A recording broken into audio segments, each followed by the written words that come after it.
వీధి రౌడీలాగా ప్రభుత్వం ఉంటుందంటే ఇక్కడ ఎవడు సహించేవాడు ఉండకూడదు కూడా.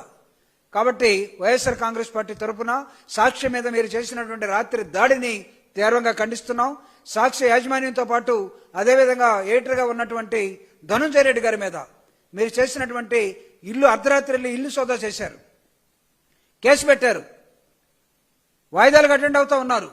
మళ్ళా మీరు సాక్షి పత్రిక మీద పోలీసుల కోసమే ఒక వార్త రాస్తే పోలీసుల్ని పంపించి మళ్ళా మా మీద కేసు పెట్టే విధానం it's not good for you my dear.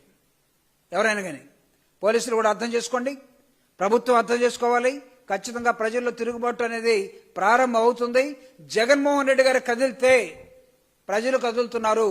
ప్రజల్ని కదలకుండా ఉండటం కోసం మీరు జగన్మోహన్ రెడ్డి గారిని కంట్రోల్ చేయాలనే మెకానిజంలోకి వచ్చారు. కానీ ప్రజలు ఆల్రెడీ ఎడ్యుకేట్ అయి ఉన్నారు. వైఎస్ఆర్ రాజశేఖర రెడ్డి గారి ఆలోచనని గుర్తు చేసుకుంటూ ముందుకెళ్తున్నటువంటి వైఎస్ఆర్ కాంగ్రెస్ పార్టీ మేమే కాదు, ఈ రాష్ట్రం అంతా